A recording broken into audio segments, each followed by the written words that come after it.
পশ্চিমবঙ্গে ভোটার তালিকা সংশোধন ঘিরে তৈরি হয়েছে তীব্র বিতর্ক। এসআইআর 2026 সালের প্রক্রিয়ায় সর্বশেষ আপডেট অনুযায়ী ভীষণ চাঞ্চল্যকর তথ্য আমরা পাচ্ছি। লক্ষ লক্ষ সাধারণ মানুষের নাম বাদ পড়েছে, আর এখনও বহু মানুষের নাম কিন্তু ভোটার তালিকায় ওঠেনি। এই নিয়ে কিন্তু তীব্র ক্ষোভ এই মুহূর্তে সাধারণ মানুষের মধ্যে জমা হয়েছে। 2025 সালের ডিসেম্বর মাসে খসড়া ভোটার তালিকা প্রকাশের সময়ই প্রথম ধাক্কা লেগেছিল, আর সেই সময়ই প্রায় 58 লক্ষ ভোটারের নাম প্রাথমিকভাবে বাদ দেওয়া হয়েছে। তারপর 2026 সালের 28শে ফেব্রুয়ারি চূড়ান্ত তালিকা প্রকাশের পর সেখানে বাদ পড়ার নামের সংখ্যা বেড়ে দাঁড়ায় 63 লক্ষ থেকে 65 লাখের মধ্যে। কিন্তু এই সংখ্যাই শেষ কথা নয়। নির্বাচন কমিশন এসআইআর প্রক্রিয়ায় অংশগ্রহণ করা 60 লাখেরও বেশি ভোটারকে আন্ডার অ্যাডজুডিকেশন তালিকায় রেখেছে।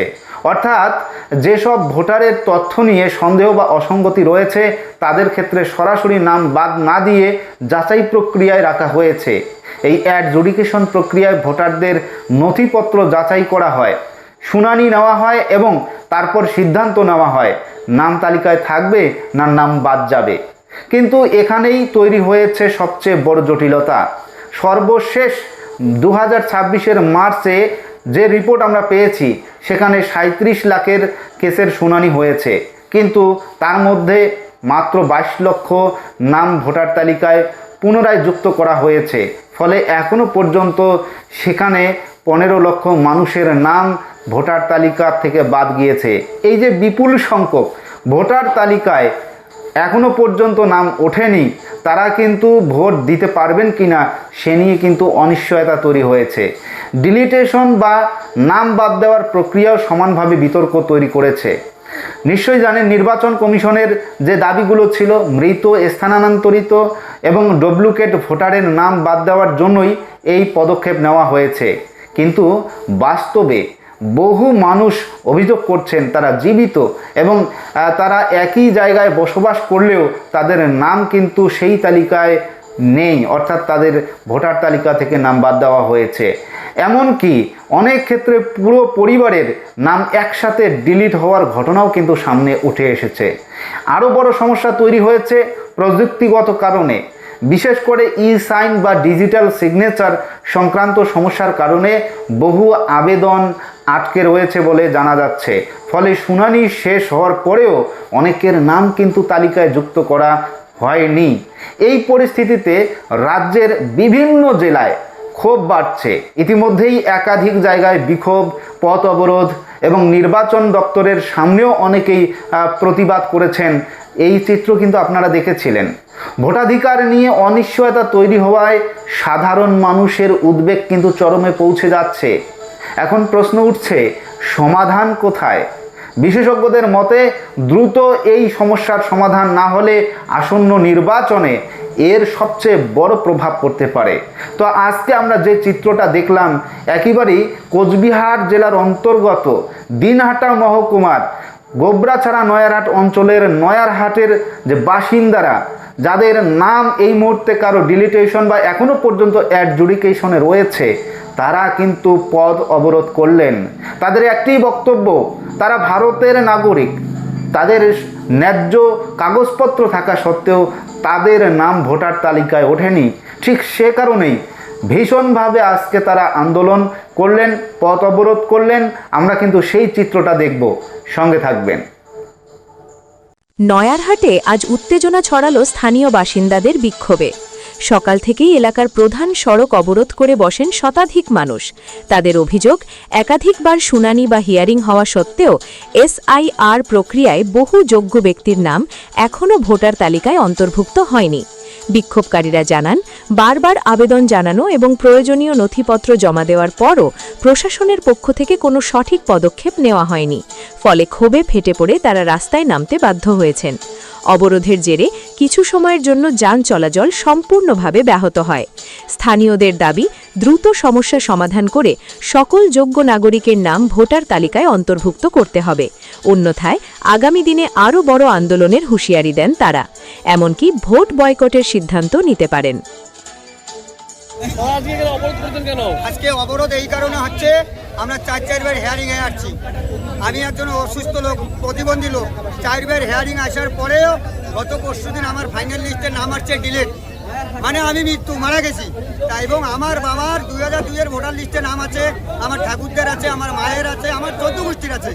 সবাই যদি আমরা ভারতের নাগরিক হয়ে যদি এখানে ডিলেট হতে পারি, তাতে একমাত্র কথা হলো, আপনি অন ক্যামেরার সাথে আমি বলছি, আপনি সাংবাদিক, আপনাদেরকে আমি শ্রদ্ধা করি, সম্মান করি, আপনি ভুলভাল কথা দিবেন না, আমি যেটা বলবো সেটা দিবেন। আপনি ইলেকশন কমিশনারকে আমি শ্রদ্ধা করি, সম্মান করি, এবার মহামান্য আদালত সুপ্রিম কোর্টকে সম্মান করি।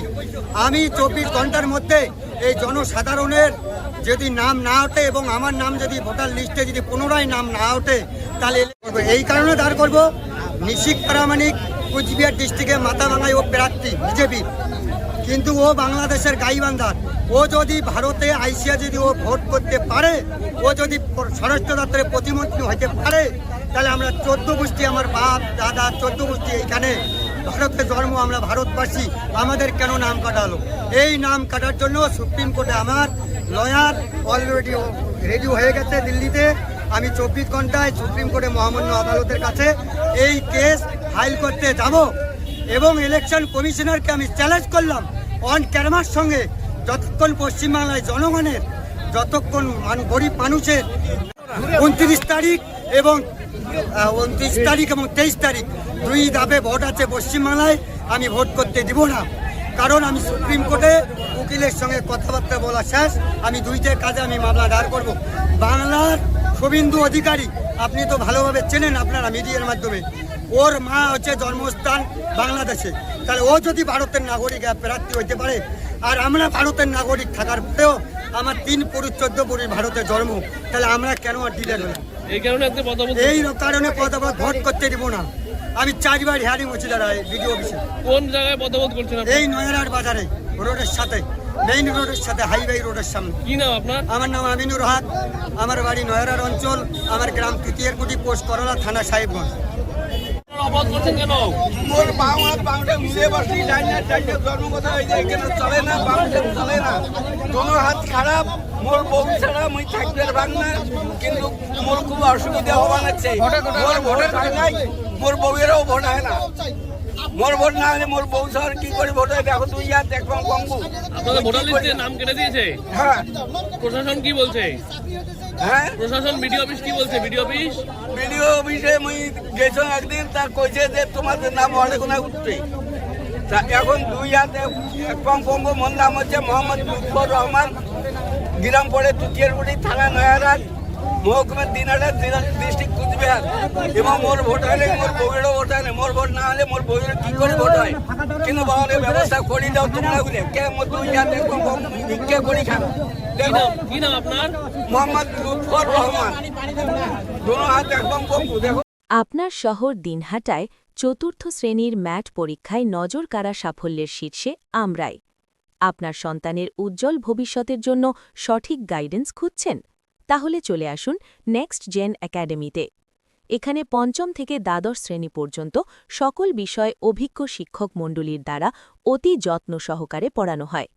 আধুনিক ডিজিটাল বোর্ডের মাধ্যমে স্মার্ট ক্লাস, প্রতি ব্যাচে মাত্র 10 জন ছাত্রছাত্রী, যার ফলে প্রত্যেক ছাত্রছাত্রী পায় বিশেষ নজর ও সঠিক গাইডেন্স। নিয়মিত মক টেস্ট ও রিভিশন ক্লাস, এছাড়াও কম্পিটিটিভ এক্সামের জন্য বিশেষ প্রস্তুতি ক্লাস।